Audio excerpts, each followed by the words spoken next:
G'day, welcome to the Coomera Town Centre. This place was constructed by Westfield in October of 2018, and it's about 1.7 hectares in size. So that makes it comparable to iconic Gold Coast malls such as the Coomera Town Centre and Pacific Fair.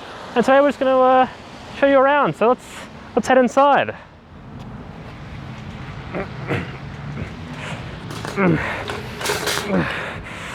So look, I'm just going to level with you here. It turns out that filming on private property without permission is frowned upon. Now, the people who have recorded vlogs of themselves walking around the mall and whatever, they're fine. But there is a slim chance that I'm about to piss these people off. So I've decided to not take the risk of including any footage taken on the premises. But the rest of the video won't make sense if I cut the tour bit. So you just need to sort of meet me halfway on this one, please. The mall has 140 stores. Ooh, here's footage of H&M on its opening day. The employees were still dancing like this when we were there. This is why you need unions, kid. The mall has over 60 food outlets. Bizarrely, none of them are a Macca's, so in practice it feels like there is no food at all. I don't know what this says about me, but I don't like it. Check out the iPlay Adventureland.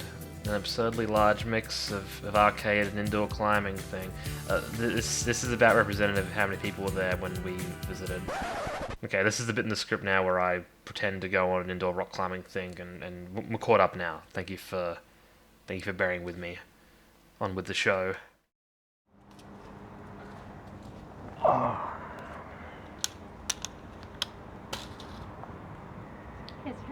Thank you. I'll tell you what, after a full day here at the Coomera Town Centre, I'm feeling a little peckish. Thankfully there's an incredible range of dining options available for us here, and today I went with the smoothie. From a reusable cup as always, just a little something from the local wildlife sanctuary, you know. Just remember what's at stake, because every bit helps.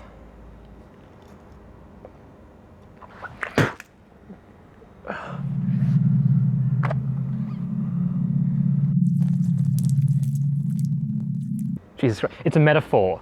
Do you get it?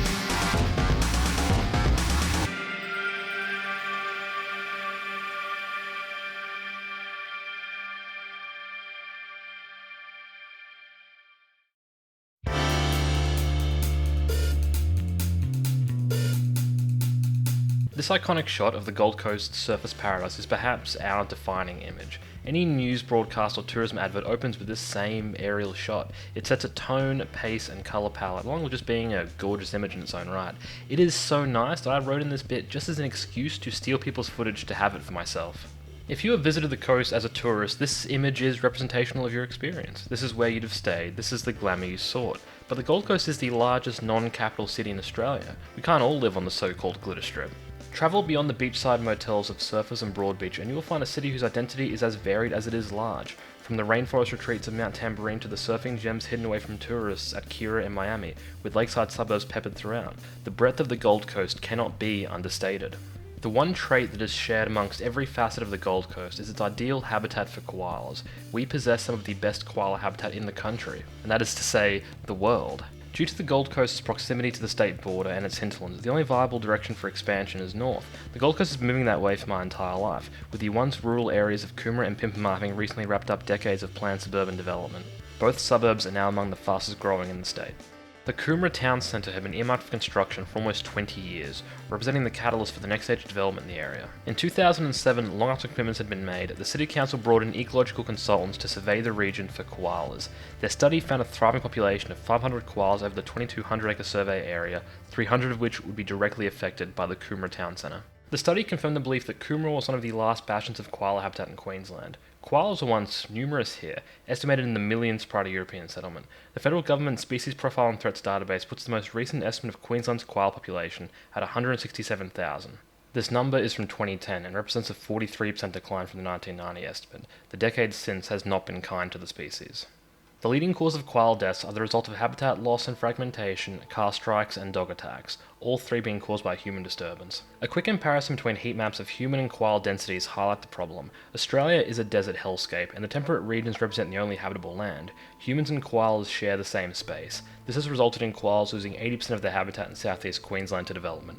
Back in Coomera, the team's discovery was of no concern to the developers, until April of 2012 when the Federal Minister for the Environment listed Queensland's koala species as vulnerable under the EPBC Act. Under the Act, development involving a listed threatened species is classed as a matter of national environmental significance and requires submission to the Federal Minister for the Environment for approval. The development would be classed as a controlled action.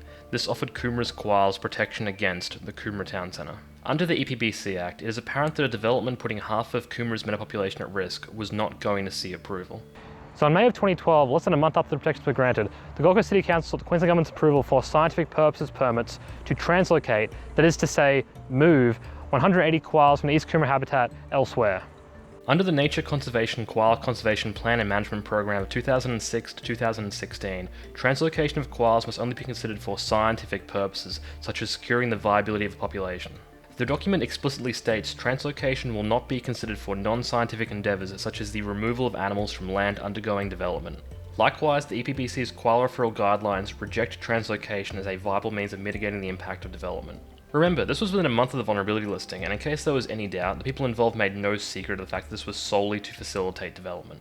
I mean, there's litigation and loss of their profit, and so it's not the solution that we don't want to fight with people. If the relocation is doable, and after monitoring these 100 koalas that the survival rates is good as per natural attrition, and that they're happy with it, then it gives me heart that we can continue on with that, and without any conflict with the urban developers. For scientific research being conducted using animals, approval must be granted by an Animal Ethics Committee to ensure that the research complies with the Australian Code for the Care and Use of Animals for Scientific Purposes. No animal research may be carried out without this approval.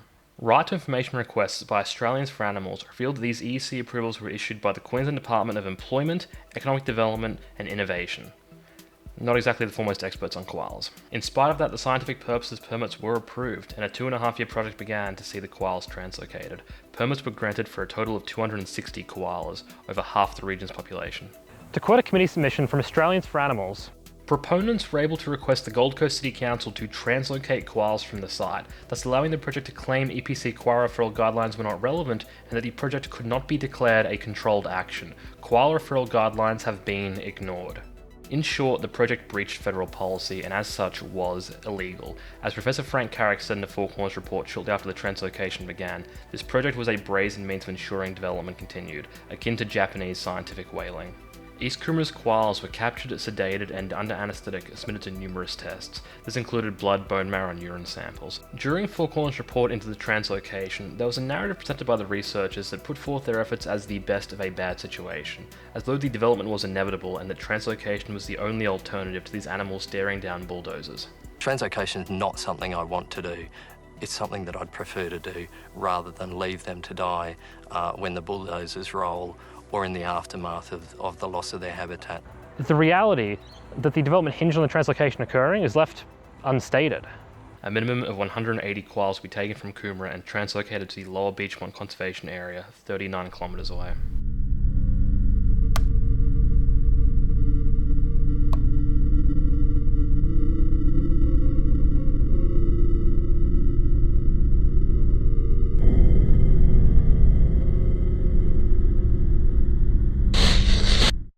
If you asked Gold Coast Mayor Tom Tate about the Lower Beachmont Conservation Area, you would receive a pitch that would evoke something of a koala nirvana, a haven set aside in the Gold Coast hinterlands where koalas would be free from the perils of urbanisation. While on the mountainous roads leading to the conservation area, it swiftly becomes apparent that you are not leaving civilization in order to reach Lower Beachmont, with scattered urban streets littering the trip along with numerous rural pastures. One access to the conservation area is literally at the end of a suburban street, with residential property on the other side of the fence. Much like other conservation areas on the coast, it is a space enclosed by humanity, evoking the vibe of wild bushland, but that feeling is an illusion. During our walk to the peak of the park, we never lost 4G phone reception. From the lookout, cars remained audible from neighbouring roads. It is very much a space that is intended to be utilised by residents, with walking and bike tracks, seating and maps. Though they are minimal and relatively unintrusive, they are indicative of a space that is less of an animal haven and more of a hiking path, indicative of a space that remains human-centric. A trial translocation here in late 2010 saw 23 koalas torn apart by wild dogs. The council claimed to have resolved this, but we ourselves saw an unattended dog wandering the street within sightline of the park entrance. Due to its proximity to residential areas, dogs entering the park is seemingly an unavoidable occurrence. On August 1st of 2018, at Estimates Committee, Queensland Minister for the Environment Leanne Enoch was asked of the fate of the koalas translocated here. It was said that the mortality rate of the translocated koalas was 42%. 42% dead within 5 years. But it's okay because apparently 50% of the koalas in Coomera are dead as well, so technically we're up a few. These numbers are horrifying. They should shock you, make you angry. 42% of the koalas we brought here died in well into their natural lifespan.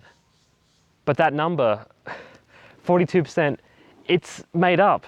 It's not real. In November of 2018, further RTIs would reveal that neither state government nor local council conducted any formal surveys into the welfare of the koalas.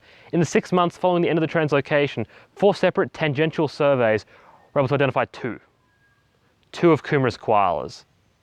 And that was it. It marked the end of the translocation project.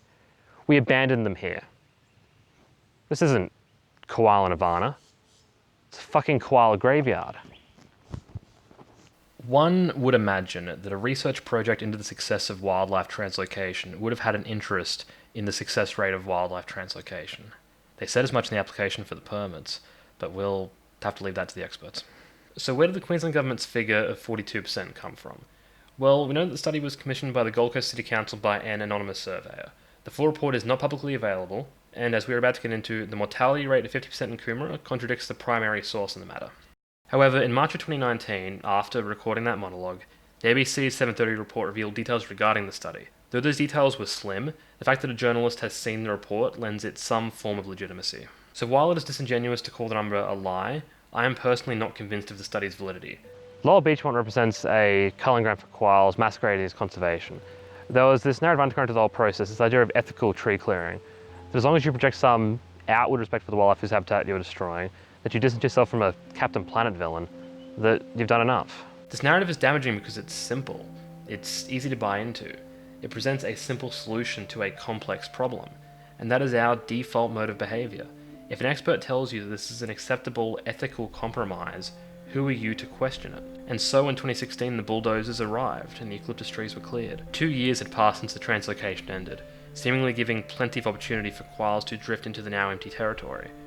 With reports of dead koalas within sightline of tree clearing, there is reason to believe that the translocation failed at preventing koalas from encountering bulldozers. The following year would see the release of the East Coomera Koala Population Study at 2017. It found that in the face of losing a third of their habitat and translocating half the population elsewhere, in spite of the tree clearing, the population estimate in East Coomera had dropped by 3%, from 510 koalas to 499 a decade later. This number defied all evidence to the contrary. At the time of the study's release in February of 2018, there was a collective sigh of relief for Coomera's koalas. We weren't looking at the loss of the population, but instead issues of density and overbrowsing. And hell, it's still February, so translocation still seems like a good idea. It was celebrated by both city council and environmentalists alike. That wasn't the end of the story, though. The 95-page report contained 17 pages of redacted information. When asked what exactly those pages were, conflicting answers were given. In an official statement, the council said that the information had been redacted because it contained repeated information, presented in a form that required specialised knowledge. Whereas Coomera Conservation Group co-founder Karina Waterman told the ABC that she'd been told the pages related to property owners and redacted in response to privacy concerns. By late August of 2018, those redacted pages would be obtained by the Coomera Conservation Group under an RTO application, revealing neither answer to be true. The redacted pages stated in clear terms that Coomera's urban sprawl will make the metapopulation of koalas unviable, inevitably causing them to die out. The study gave the viability of Coomera's koala population until 2050 without immediate and radical changes. Associate Professor Jonathan Rhodes told the ABC that this number would not account for inevitable future development. With the ever-expanding development of East Coomera, the koala population's exposure to disease, dog attacks, and car strikes are increasing dramatically. For koalas who suffer injury in Coomera, those found alive are most likely to end up in the care of a wildlife hospital.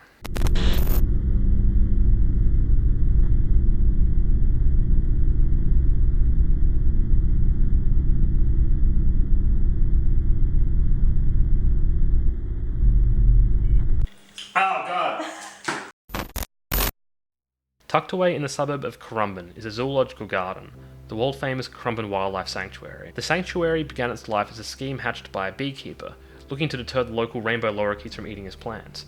Tourists flocked to his gardens for a chance to feed the birds, and within a few years the Currumbin Bird Sanctuary, as it was then known, was an icon of the Gold Coast. The park grew over the decades and was eventually gifted to the National Trust of Queensland, who continue to operate the sanctuary to this day as a public asset. Over the years, the sanctuary expanded to neighbouring reserves and increased significantly in scale. The sanctuary founded the Currumbin Wildlife Hospital in 1989, treating sick or injured wildlife.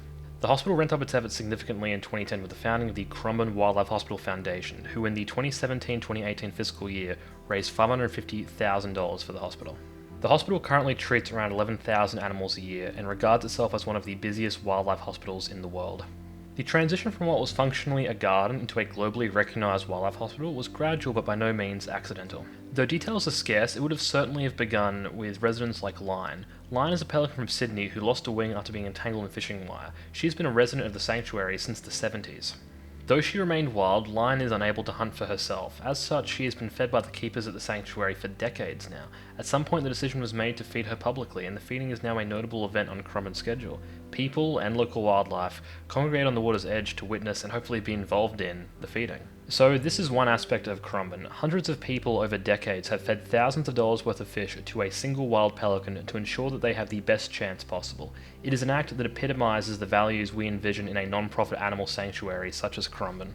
As the local koala population plunges to less than half of what it was during the 1990s, the hospital has been struggling to keep up with its koala emissions. A walk around the park shows a tremendous emphasis on koalas, with numerous koala nurseries and facilities throughout the park. In a statement to the ABC, Currumbin Wildlife Hospital senior vet Michael Pine stated that the hospital had seen an 8-fold increase in koala emissions from East Coomera, and while total emissions to the hospital have increased by 20% between 2015 and 2017, emissions of koalas has increased by a third, making it significantly disproportionate to the rest of the hospital's emissions. This coincidentally lines up with the beginning of tree clearing for the Coomera Town Centre. It is uncontroversial to say that we are swiftly headed toward a future where koalas are functionally extinct in the wild, that if you live in southeast Queensland or perhaps anywhere in Australia, your only legitimate hope of seeing a koala is in one of these parks. Walking through the sanctuary, you're met with conflicting emotions. On the one hand, there is the reality of the koala crisis. You can visibly see veterinarians treating what feels like an endless stream of koalas. You see the signage and rolling slideshows warning of the need for society to change. But there is also a sense of security, that someone else is looking out for them, that I don't have to act because the experts already are. It is akin to the lull that we, or at least I, fell into regarding climate change after signing of the Paris Agreement. There was premature celebration that the problem would be solved, that a complex problem had a simple solution. Here is a quick thought experiment. If Currumbin Wildlife Sanctuary and its hospital was infinitely capable, literally infinite in its staff and resources, and could guarantee that any koala that entered its care would survive and be returned to the wild, would that be an acceptable solution to our current behaviour? Would it be acceptable for our society to continue to clear the habitat, hit them with cars, or maul them with our dogs, if we could resolve the symptoms of the problem after the fact? While filming this essay, we visited Currumbin on 2 occasions, once right before the summer holidays and again during the peak international tourist season. Each visit evoked a vastly different response from me. During its off-season, Currumbin feels like an institution that exists predominantly to cater to the needs of wildlife. With few visitors around, it feels like you have been invited to explore an institute that would exist irrespective of your presence, that it is an animal haven first and a tourist attraction second. The tourist season flips this dynamic on its head. In the chaos and noise of crowds attempting to engage with the various exhibits, the animals instead become spectacles to be gawked at by the paying customer. To put it bluntly, you feel like shit for being a part of it. While watching the koala photo section of the sanctuary, the generosity and care shown to Lion seems very far away indeed. Visitors pay to hold a koala and have a picture taken. The koalas are kept in an adjacent enclosure and plucked like fruit to be handed off at a lightning rate. The estimated wait time to get through this queue was 50 minutes. The queue looked like this for the majority of the day.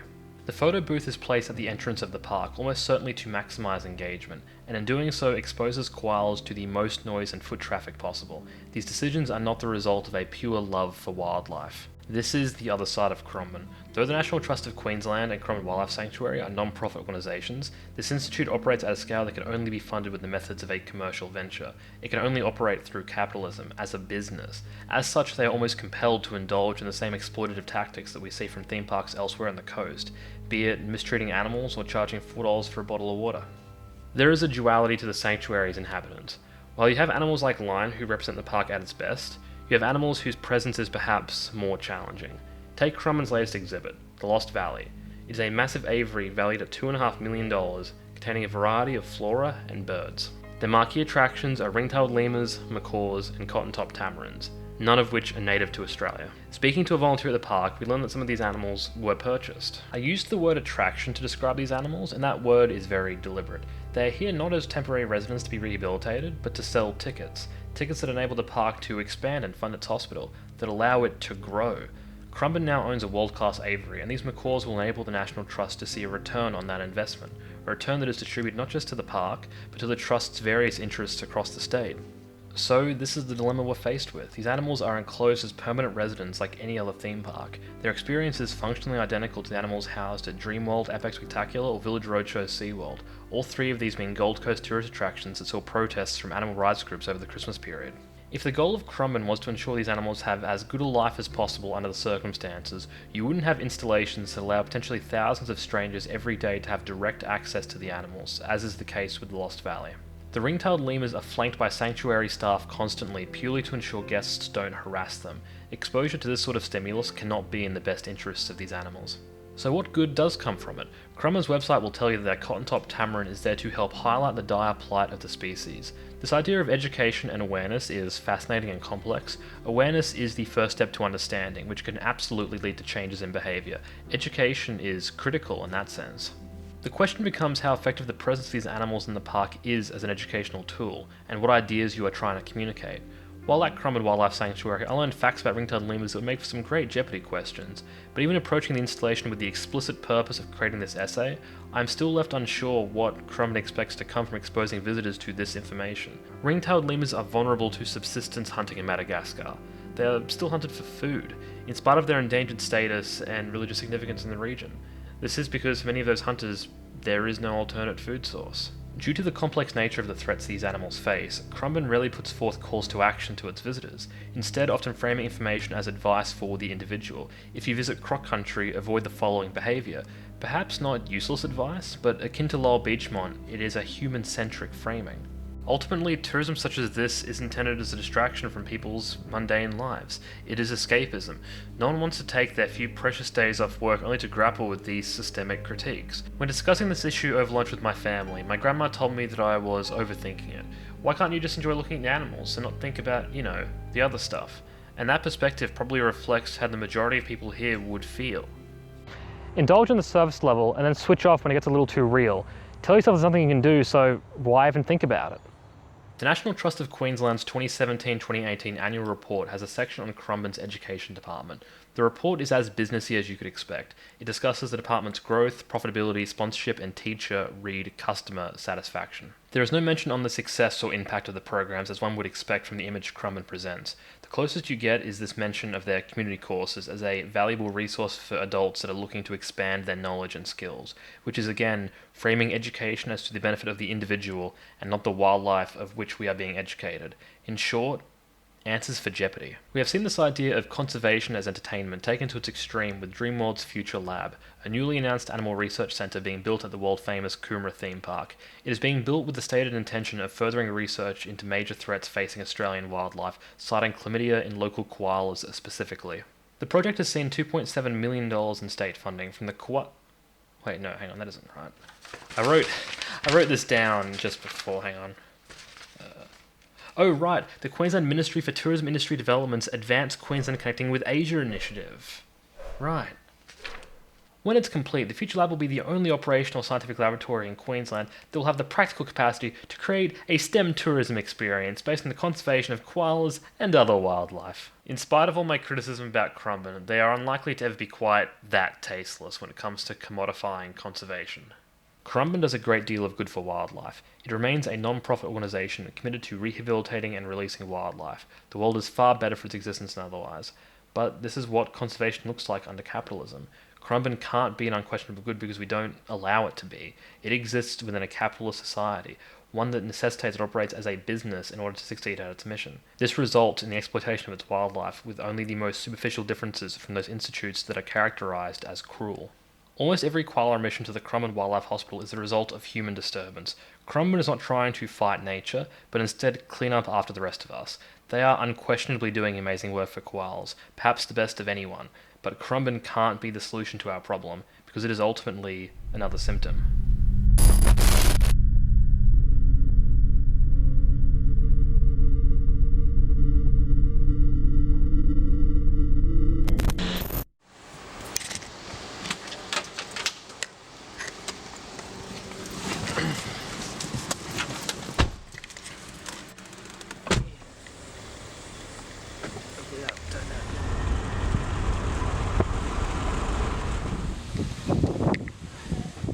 Directly opposite the Coomera Town Centre, you will find the Coomera train station, with a train that runs every 30 minutes. If you step onto the train and ride for about 4 minutes, you will arrive at Helensvale Station. Opposite Helensvale Station, you will find another Westfield shopping centre.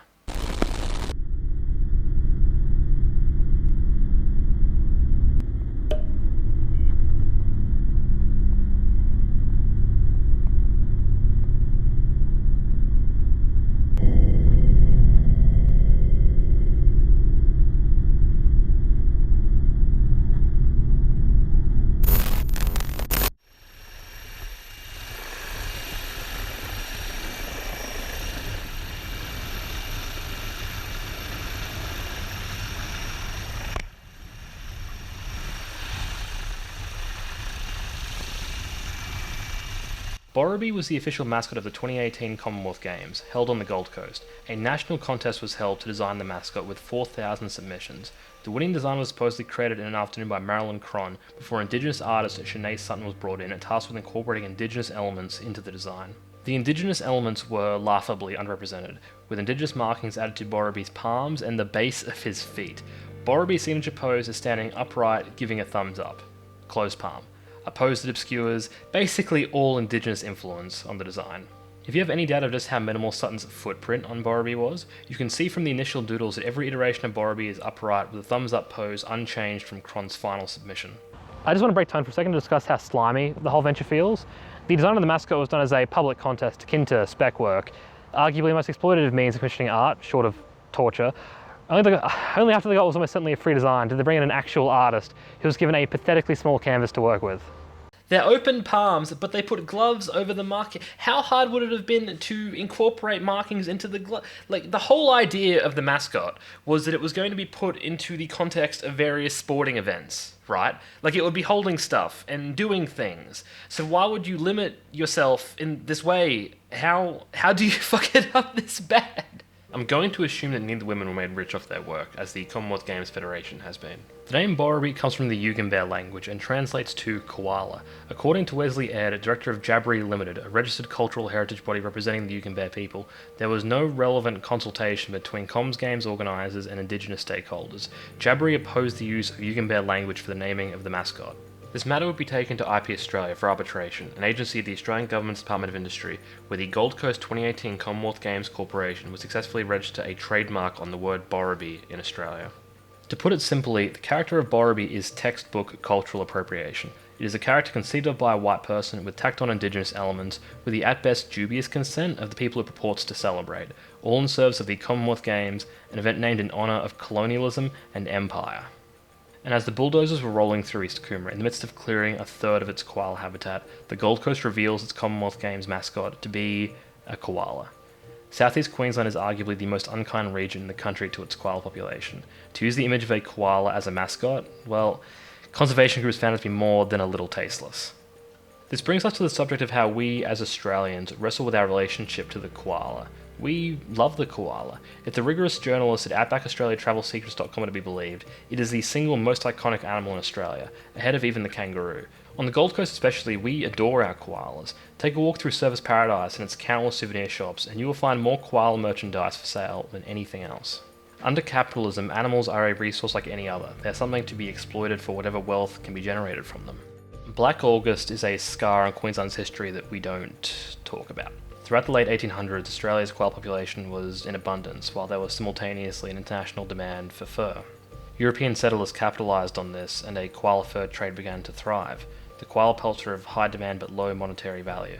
They were warm, durable, and water resistant. Koalas were killed throughout Australia in unfathomable numbers during this period. Koalas wandered to the brink of extinction in Victoria and New South Wales and were thought to be extinct in South Australia.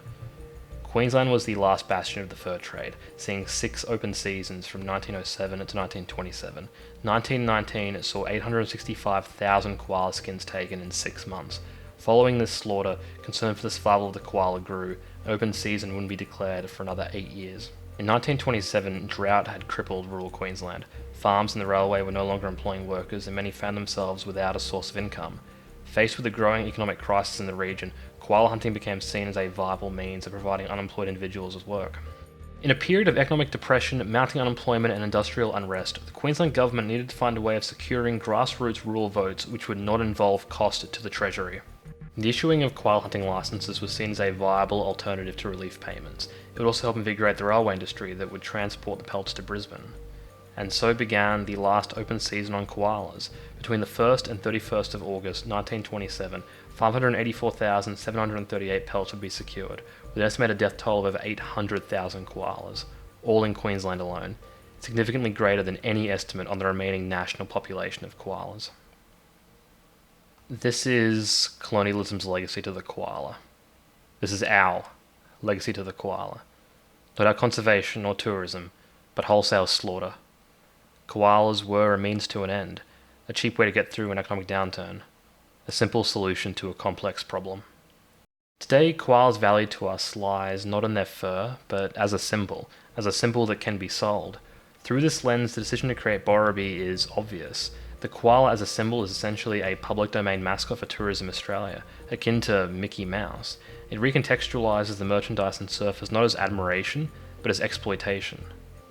Borrabee was supposedly a huge commercial success, with 90,000 plush toys of the character sold within the first week of the Commonwealth Games 2-week run. This metaphor cost me $25. 25 real Australian dollars. Do you know how many McDonald's stick shakes I could have bought with this? Under capitalism, the extinction of koalas in the wild is not inherently a problem. If tourists can come to the Gold Coast and pay to see a koala in captivity, be it at Currumbin or elsewhere, then the system is working to our benefit. The koala is serving its purpose. At this point, koalas need not exist at all. They are a symbol recognisable enough to transcend the need to be here, akin to dinosaurs. On some level, I think the residents of the Gold Coast have silently accepted this proposal. Ultimately, we are city slickers. We are disconnected from the elements of Australia that we sell as tourist commodities. For a lot of us, we buy into the imagery we project as much as the tourists it's meant for. Perhaps exclusively seeing koalas in captivity is good enough for us as well.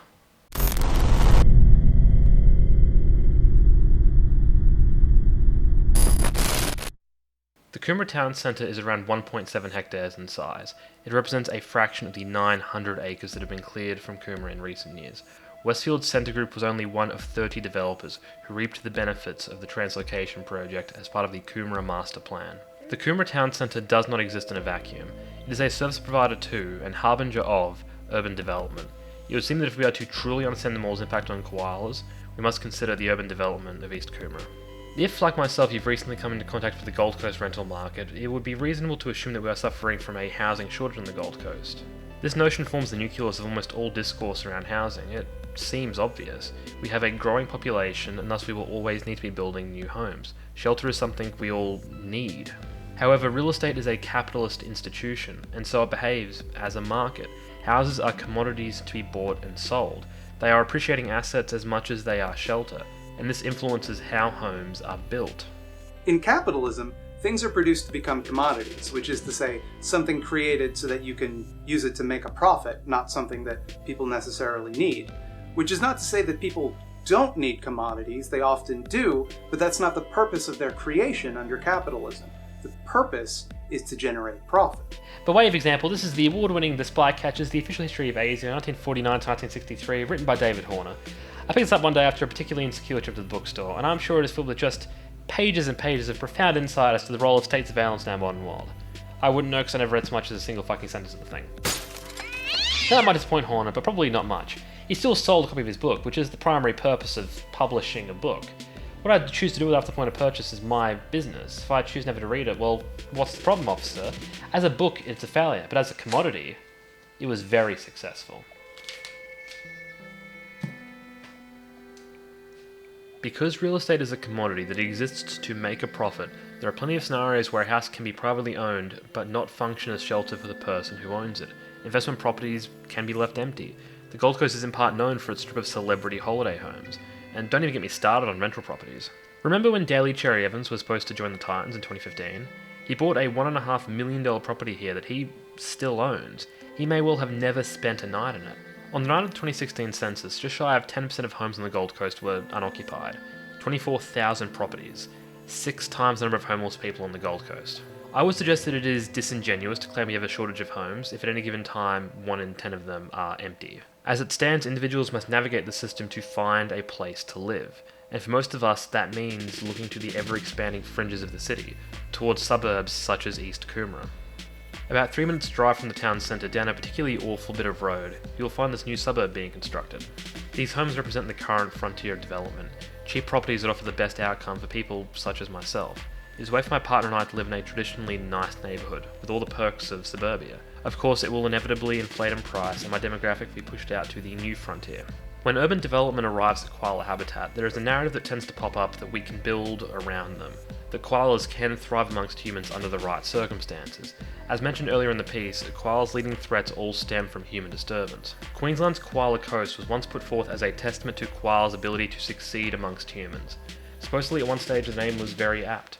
In 2009 a study was released documenting a lack of genetic variation as a result of habitat fragmentation. Koalas become trapped in smaller fragments of habitat, isolated in smaller numbers, and inbreeding occurs. Reproductive isolation. Complications from this don't become apparent for some time. By 2018 it was revealed that the koala population on the koala coast was down by 80% between 1996 and 2014. If koalas can thrive in an urban environment, we are a long, long way from seeing it. This presents me with a conflict of interest. Capitalism has granted me an avenue in which I can live in, perhaps even own, a nice home. It is an arrangement that outwardly benefits all parties involved, and all I have to do is buy into the validity of the system, except that koalas are incompatible with it, and shop at the Coomera Town Centre. Theoretically alternatives exist, but my choice as an individual cannot persuade the bulldozers to stop, or undo damage already done. If I choose to opt out of this system, my life will be noticeably harder, but not much else will change. My goals as an individual are antithetical to that of the koala. They occupy land that capitalism tells me I need because I can't afford to live elsewhere. Under the system, this cycle will never cease. The growth can't stop, so neither can the development. In this context, conservation efforts are a form of philanthropy. It is giving up land, a commodity, for nothing in return. This results in token efforts, putting in the bare minimum. It also has something of an effect on the Overton window, where allowing a species to exist at its absolute minimum viable population to dance on the edge of extinction is somehow not just accepted as valid, but lauded. Concessions are the order of the day, concessions in the form of translocation, concessions where our best wildlife hospital must sell itself as a commercial product in order to function. In this scenario, it might be fair to say that the only genuine hope for koalas to thrive into the future is for us to cease development. But there is a problem. In this arrangement I am being offered, I am dependent on constant development in order to have an affordable home. Any effort to curtail development will explicitly harm myself and millions others like me under our current economic system. So capitalism has asked me not only to be ambivalent toward the extinction of koalas, but to actively side against measures to protect them. Because if they have a home, where will I live? Urban development has an edge over other industries, because it has such an easy time justifying itself. People need a home, so if people are going without, then obviously it's because there isn't enough. It's Economics 101. The prescription to the housing crisis is less regulation leading to more development. Never mind that this has been standard operating procedure for literally my entire life. There is a critical mass of development where everything reverses. It would be oh so easy to lay this in the hands of a single mall, to paint a target on the side of Westfield and say, it's them, it's this one building. But to do so misses the point. Westfield is just another service provider, another cog in the machine of development. In the end, the Coomera Town Centre is relevant not because it is exceptional, but because it isn't. It is representative of a global phenomenon, a monument to the mundane.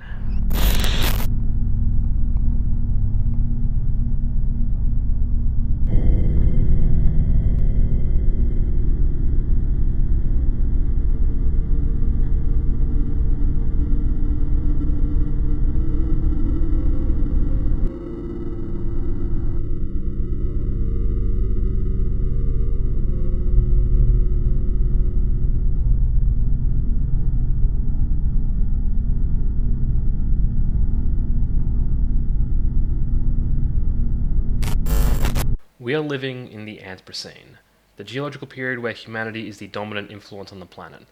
In an academic context, the Anthropocene focuses on disruption to the Earth's climate, commonly revolving around the issues of climate change, though the term has come to encompass the cumulative effect of humanity's influence on the environment. The Panama Canal, BP oil spill, and Chernobyl disaster are big, singular examples of human actions that have had a permanent and tangible impact on the Earth's environment. This influence extends to the planet's biodiversity. Animals such as rats have achieved global domination off the back of humanity. We had use for the rock dove as a source of food and delivering letters, so colonialism took them all over the world, and those birds that found their way back into the wild thrived, creating what is now a banal sight throughout the Anglosphere, the pigeon. Humpback whales are bouncing back from the brink of extinction, but that decline and subsequent rise was merely a reflection of our own behaviour and changing attitudes towards whaling. It might be fair to suggest that we are, in a sense, living in a post-Darwin world. Whether a species will still exist in 100 years would seem to have more to do with our actions than anything else. This idea stretches into conservation. Animals we see value in are more likely to see conservation efforts in those that we do not. This could be for ecological reasons, such as the benefit of bees, or more often due to aesthetics. The mission to preserve the giant panda is perhaps the most well-known conservation effort on the planet. That is because pandas are seen as these big, dumb, adorable animals who are characterized as actively fighting against efforts to keep them alive. My representatives culled hundreds of koalas to build a mall that was obsolete before it even opened its doors. Koalas aren't just a species we like, they're our favourite. They're a litmus test for how we, as a wealthy nation, treat our wildlife. And we failed them. What hope is there for everything else? The ugly stuff? What chance is there for the critically endangered southern bluefin tuna? Or protists like Bennett's seaweed, a red algae found exclusively in the Greater Sydney Harbour region, made extinct by human disturbance? If you go to the City of Gold Coast website, you'll find a zoning map that lists approximately 50 hectares of bushland as conservation space. But if you visit it, you will find an incomplete junction of road, including functional traffic lights, a road that is already prepared for future development. It is a reminder that these decisions are malleable. The conservation status is a privilege that can be revoked when convenient. That is conservation under capitalism. The fate of Coomera's future koala population remains uncertain. Almost all intended tree clearing has been carried out.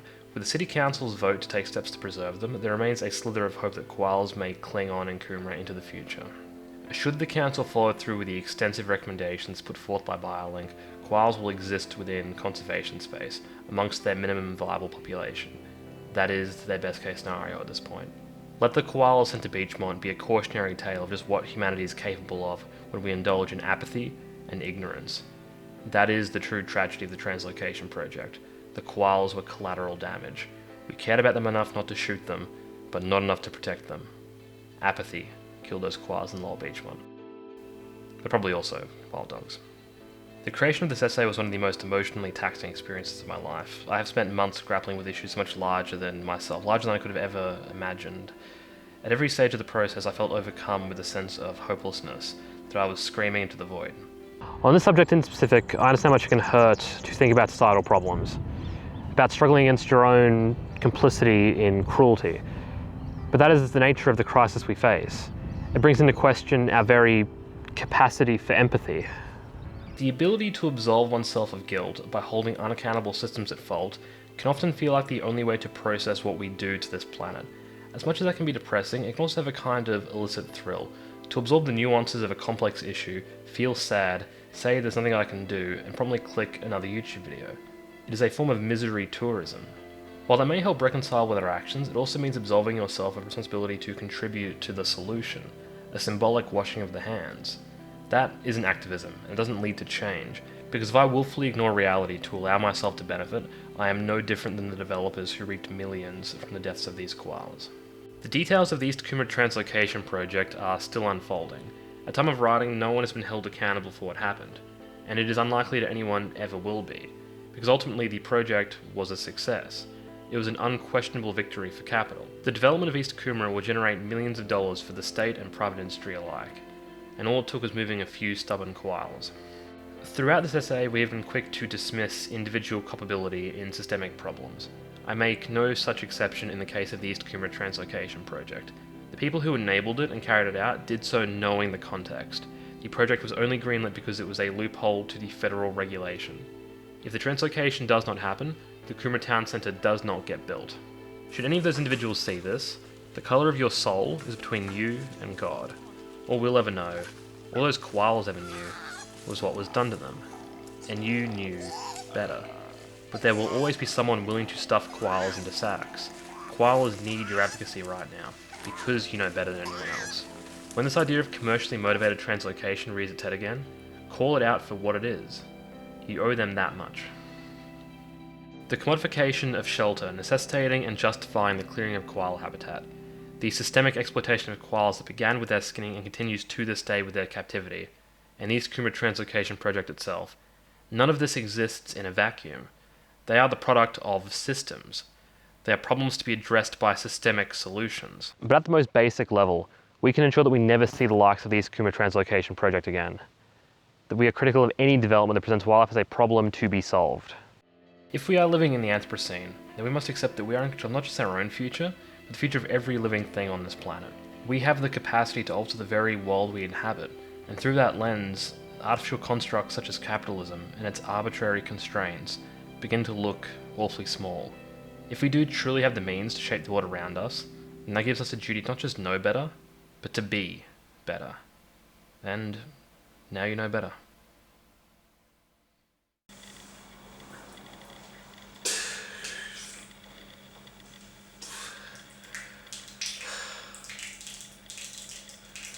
Or we can just keep trying to consume responsibly. That'll get us there too, maybe.